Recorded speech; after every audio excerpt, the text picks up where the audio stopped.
Hi hello welcome to dream team 11. நம்ம next match பார்த்தீங்கன்னா third match நமீபியாவுக்கும் ஓமனுக்கும் நடக்க போகுது. ஜூன் 2 காலையில் 6 மணிக்கு மேட்ச் நடக்க போகுது. வீடியோ ஃபுல்லாக பாருங்கள், அப்போ தான் உங்களுக்கு எல்லா டீட்டெயில்ஸும் புரியும். ஃபஸ்ட்டு நம்ம பார்க்க போகிற டீம் பார்த்தீங்கன்னா ஓமனில் பார்த்தீங்கன்னா ப்ராபப்ளி இந்த 11 பிளேயர்ஸ் தான் இருக்க வாய்ப்பு இருக்குது.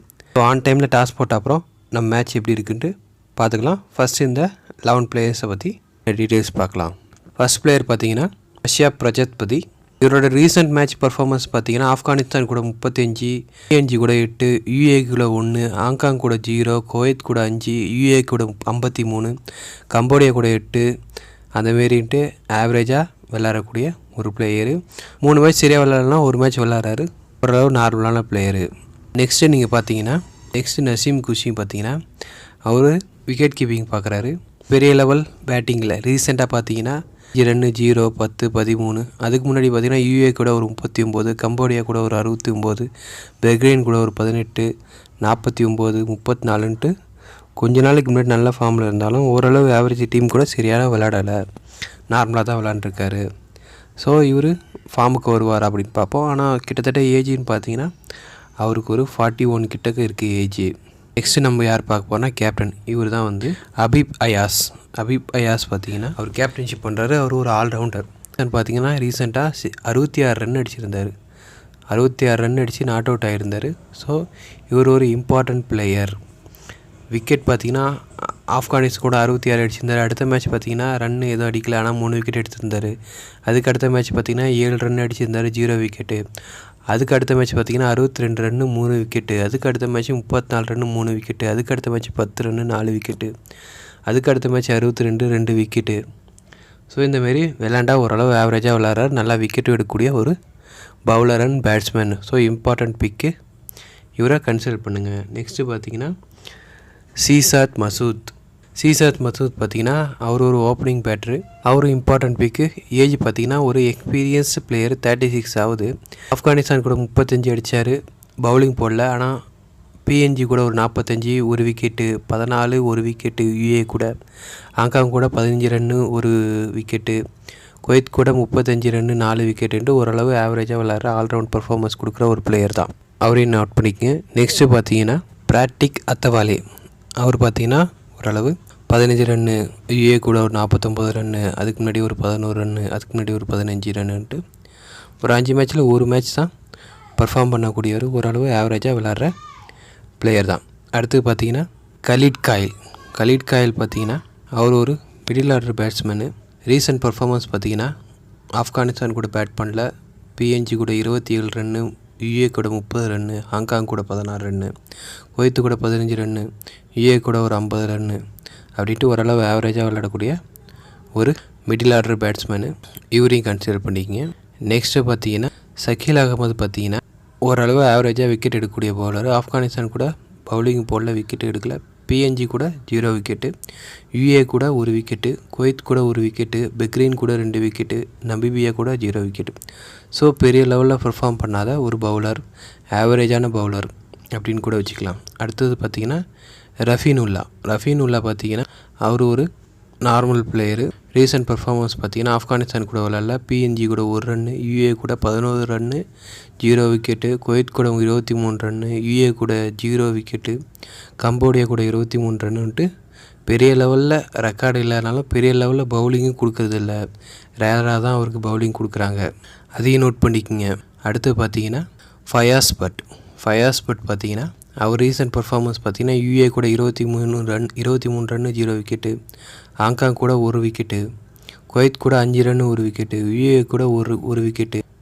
நார்மலாக விக்கெட் எடுக்கக்கூடிய ஒரு பவுலர் தான். பெரிய லெவலில் அவரோட பர்ஃபார்மன்ஸும் பெருசாக இல்லை. அடுத்தது பார்த்திங்கன்னா பிலால் கான் பார்த்தீங்கன்னா 37 வயசு ஆகுது. One of the important pick. இவர் நல்லா பவுலிங் போடவர். ஓமன் பெருசாக நம்புறது இவரை தான். ரீசெண்டாக PNG கூட 2 விக்கெட்டு, UAE கூட 2 விக்கெட்டு, ஹாங்காங் கூட 3 விக்கெட்டு, குவைத்து கூட 0 விக்கெட்டு, UAE கூட 3 விக்கெட்டு. ஸோ பவுலிங் போட்டால் ஓரளவு நல்லா விக்கெட் எடுக்கக்கூடிய பவுலர். ஸோ இவர் ஒரு இம்பார்ட்டண்ட் பிக்கு. இவரையும் மஸ்ட் பிக்காக கன்சிடர் பண்ணுங்கள். மற்றபடி பார்த்திங்கன்னா இவங்க பிளேயிங் லெவலில் இருப்பாங்கன்னு நினைக்கிறேன். பிளேயிங் லெவலில் இல்லாத மற்ற பிளேயர்ஸ் யாராருன்னு பார்த்தீங்கன்னா கலிமுல்லா பார்த்தீங்கன்னா ஓரளவு ஆவரேஜ் பவுலரு. பவுலிங் போட்டால் ஒரு 4 மேட்ச்சுக்கு ஒரு மேட்ச் 2 மேட்ச்னு விக்கெட் எடுக்கக்கூடிய ரீசன்ட் பர்ஃபார்மன்ஸ் பார்த்திங்கன்னா 0 wicket 1 wicket 1 wicket 0 wicket 0 wicket 1 விக்கெட்டுன்னு தான் எடுத்துகிட்ருக்காரு. ஓரளவு நார்மலான பவுலர். அடுத்து பார்த்திங்கன்னா மெக்ரான் கான் பார்த்திங்கன்னா அவர் ஒரு பேட்டரு. 37 வயசு ஆகுது. பெரிய லெவலில் பேட்டிங் இல்லை, ஓரளவு பவுலிங்கும் போடக்கூடிய ஒரு பவுலர். ரீசன்ட் பர்ஃபார்மன்ஸ் பார்த்திங்கன்னா 6 run 1 wicket 0 wicket 2 wicket 10 run 1 wicket 0 run 3 விக்கெட்டுன்னு ஓரளவு ஆவரேஜாக பர்ஃபார்ம் பண்ணியிருக்காரு. இவருக்கு வாய்ப்பு இருக்குமான்னு தெரியல. வாய்ப்பு இருந்தால் average middle order batsman. Mohammed Nadeem பார்த்திங்கன்னா அவர் ஒரு 41 வயசு ஆகுது. ரீசன்ட் பர்ஃபார்மன்ஸ் பார்த்திங்கன்னா பெரிய லெவலில் இல்லை. 22 ரன்னு, அப்புறம் 0 விக்கெட்டு 2 ரன்னு, அப்புறம் 30 ரன்னு 0 விக்கெட்டுன்னு ஓரளவு ஆவரேஜ் பர்ஃபார்மன்ஸ் தான் இருக்குது, பெரிய லெவலில் இல்லை. அவரையும் பார்த்துக்குங்க. அடுத்து கடைசியாக பார்த்திங்கன்னா ஷோயிப் கானுக்கு பார்த்திங்கன்னா ரீசன்ட் பர்ஃபார்மன்ஸ் பார்த்திங்கன்னா 4 ரன்னு 1 ரன்னு 59 ரன்னு 38 ரன்னுன்ட்டு ஓரளவு ஆவரேஜாக விளையாடக்கூடிய பிளேயர், இம்பார்ட்டன்ட் பிளேயர் தான் அவரும். நெக்ஸ்ட்டு பார்த்திங்கன்னா நமீபியா டீமில் இவங்க தான் ப்ராபப்ளி பிளேயிங் லெவலாக இருப்பாங்கன்னு நம்ம நினைக்கிறோம். ஃபஸ்ட்டு என்னென்னு பார்த்தீங்கன்னா நிக்கோலோ டார்வினோட ரீசன்ட் பர்ஃபார்மன்ஸ் பார்த்திங்கன்னா 0 14 54 1 25 நடிச்சிருக்காரு. ஸோ ஓரளவு விளையாடக்கூடிய ஒரு பிளேயர். நெக்ஸ்ட்டு பார்த்திங்கன்னா ஜேபி கோட்ஸி பார்த்திங்கன்னா அவர் ஒரு பேட்ரு. அவர் 30 இயர்ஸ் ஏஜ் ஆகுது. பேட்டிங் ரீசன்ட் பர்ஃபார்மன்ஸ் பார்த்திங்கன்னா 30 ரன்னு, பிஎன்ஜி கூட ஆஸ்திரேலியா கூட 13 ரன்னு, உகண்டா கூட 29, ஓமன் கூட 48, ஓமன் 78 48 78 18ன்ட்டு ஓமன் அகேன்ஸ்டாக ஓரளவு நல்லா ரெக்கார்டு வச்சுருக்க ஒரு பிளேயர். ஸோ இவரை மஸ்பிக்காக எடுத்துக்கினா கூட எடுத்துக்கலாம். நெக்ஸ்ட்டு பார்த்தீங்கன்னா மைக்கேல் வான் லிங்கர் பார்த்திங்கன்னா அவர் ஒரு இம்பார்ட்டண்ட் பிக்காக இருந்தாலும் ரீசெண்டாக பர்ஃபார்மன்ஸ் பண்ணுறதில்ல. 4 ரன்னு 0 ரன்னு 4 10 7 20 10 தான் அடிச்சிட்ருக்காரு. முன்னாடி பர்ஃபார்மன்ஸ் பண்ணாலும் இப்போ பெரிய லெவலில் பர்ஃபார்மன்ஸ் இல்லை, அவுட் ஆஃப் ஃபார்மில் இருக்கிற மாரி தான் விளையாண்டுட்ருக்காரு. நெக்ஸ்ட்டு பார்த்திங்கன்னா கெராடோ எராஸ்மஸ் பார்த்திங்கன்னா ரீசெண்டாக பர்ஃபார்மன்ஸ் பார்த்திங்கன்னா ஓரளவு 2 மேட்ச் 3 மேட்ச்சுக்கு நல்ல ஹை லெவலில் பர்ஃபார்ம் பண்ணக்கூடிய பிளேயர் தான். பிஎன்ஜி கூட விளையாடல.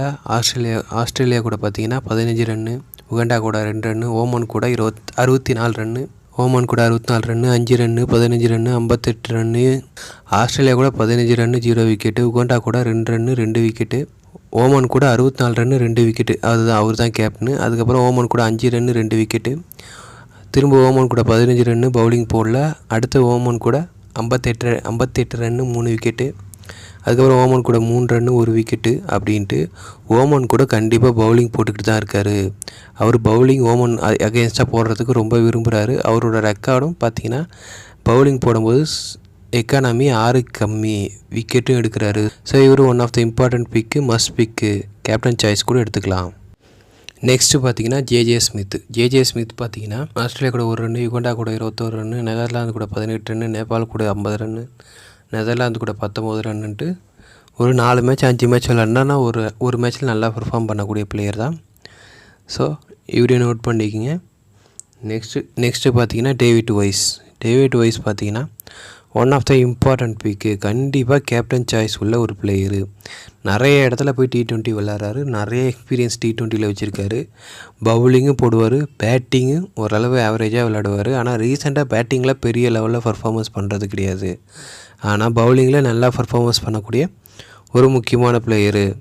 ஸோ இவர் கேப்டன் பிக்கு மஸ்ட்டு. பவுலிங் போட்டால் சூப்பராக பவுலிங் போடுவார்.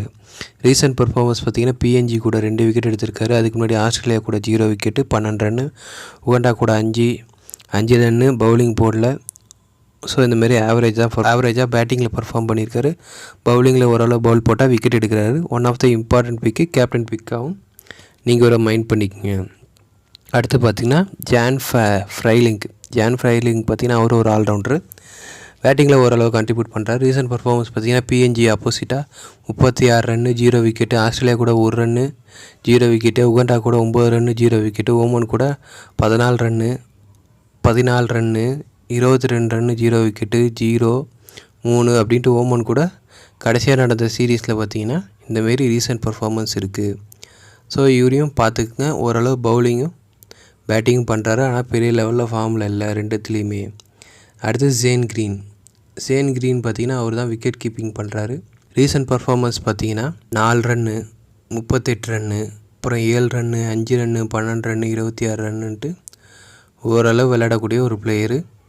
விக்கெட் கீப்பிங் பண்ணுறதுனால ஸோ அந்த பாயிண்ட்ஸும் அவருக்கு கிடைக்கும். அதையும் மைண்டில் ஞாபகம் வச்சுங்க. அடுத்து ரூபன் ட்ரம்பல்மேனோட ரீசன்ட் பர்ஃபார்மன்ஸ் பார்த்திங்கன்னா 2 விக்கெட்டு, 0 விக்கெட்டு, 0 விக்கெட்டு, 1 விக்கெட்டு.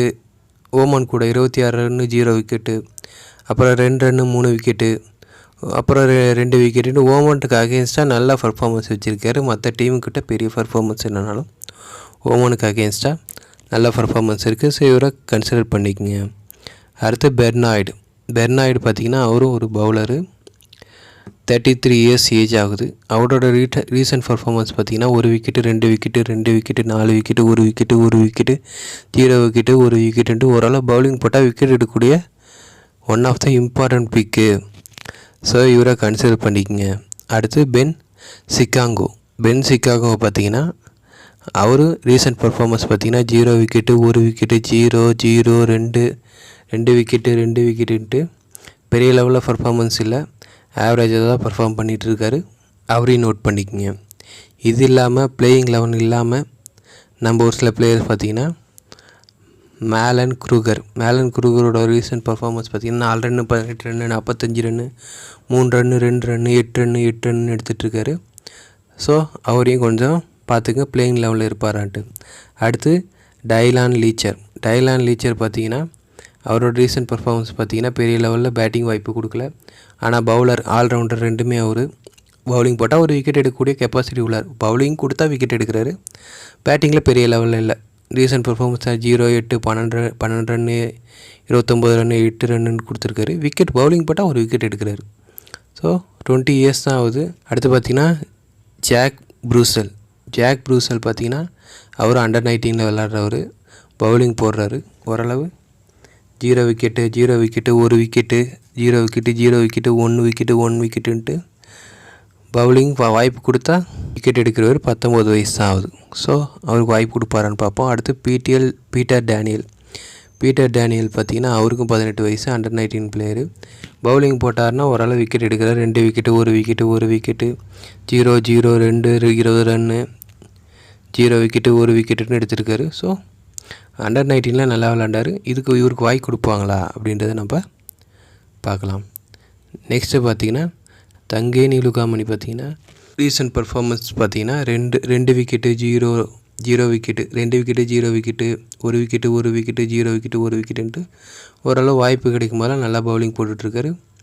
அவரையும் கொஞ்சம் நோட் பண்ணிக்கோங்க. இது பிளேயிங் லெவலோட பார்த்துட்டோம். நெக்ஸ்ட் நம்ம என்ன பார்க்க போகிறோம், யார் வின் பண்ண போகிறா அப்படின்னு பார்க்க போகிறோம். இப்போ ரீசெண்டாக நமீபியாவுக்கும் ஓமனுக்கும் மேட்ச் நடந்துச்சு. 5 மேட்ச் சீரீஸ் பார்த்திங்கன்னா நமீபியா 3 ஓமன் 2 வின் பண்ணியிருந்தாங்க. நமீபியா தான் ஜெயிச்சிருந்தாங்க. நமீபியா ரொம்ப நாள் விளையாடுறதுனாலும் பெரிய எக்ஸ்பீரியன்ஸ் பிளேயர் இருந்ததாலும் ஆனாலும் ஈஸியாக ஜெயிக்கலை. கொஞ்சம் கஷ்டப்பட்டு அவங்க 2-3 வந்து ஃபைனலில் தான் வந்து ஜெயித்தாங்க. ஸோ ஓமனும் நமீபியாவை நான் கிட்டத்தட்ட ஈக்குவலாக கன்சிடர் பண்ணுறேன். மேபி பிக் கேமுன்றதுனால நமீபியா ஜெயிக்க வாய்ப்பு இருக்குது.